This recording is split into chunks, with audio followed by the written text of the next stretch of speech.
Here we have verse 54 of the 6th chapter of the Gospel of John. Jesus has probably just shocked the people he's speaking to there in Capernaum, many of whom had been with him the previous day when he'd fed the 5,000 with 5 loaves and 2 fish, because now, even though they've been asking him to continue feeding them in the way that he had on the previous day, Jesus, of course, goes one better and says that he himself is the bread that they should be eating, that Moses had given manna from heaven, but that Jesus is, as he says, the true manna that's come down. And furthermore, he says in a way that really had to be shocking to those who first heard it, that unless a person would eat his flesh and drink his blood, they would not have his life, they would not have eternal life within them. And of course, from the Jewish point of view, this kind of phrasing would be, to say the very least, shocking to them and rather offensive to them. Jesus doesn't release the pressure at all, however.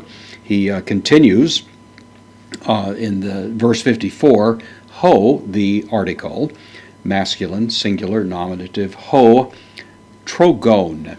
This is from trogo. It means to eat.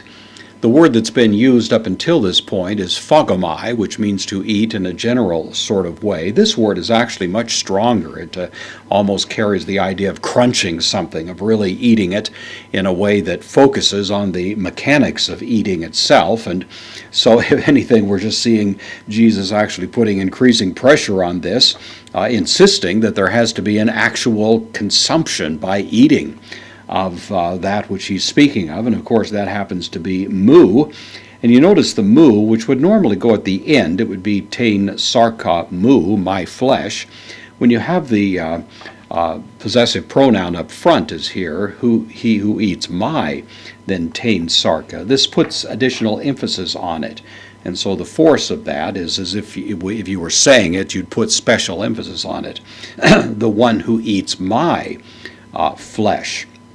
So, the eating my flesh one, this is a participle, present active participle, masculine singular nominative. So, the eating my flesh one, kai, and then the same construction, pinon.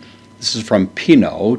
This again is the present active participle, masculine singular nominative. So, both of those participles are connected here to the ho.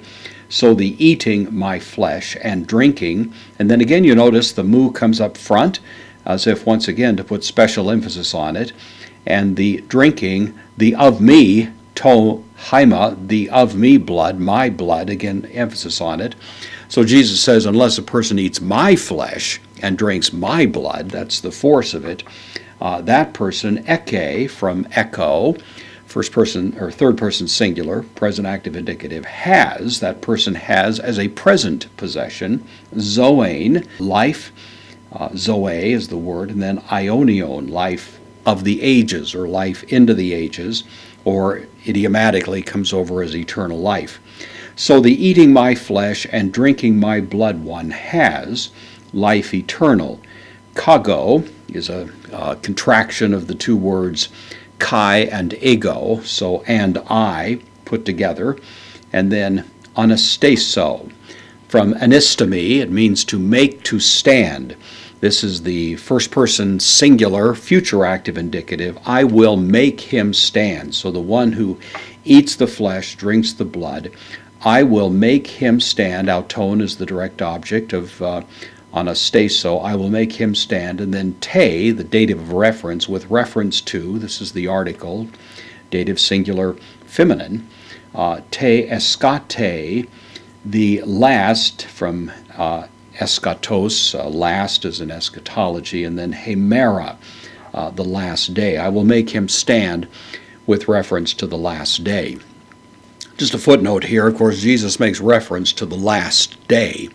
And the idea is that there is a consummation, a conclusion, a literal last day to human history, and that is the great day upon which the promise that Jesus offers here is going to be fully realized. He will make these who have eaten his flesh and drunk his blood, he will make them stand in the last day, and that which is commonly referred to as the great resurrection that occurs at the end of history. Whether or not the Eucharist is in view here has been, as we've mentioned otherwise, a somewhat controversial question.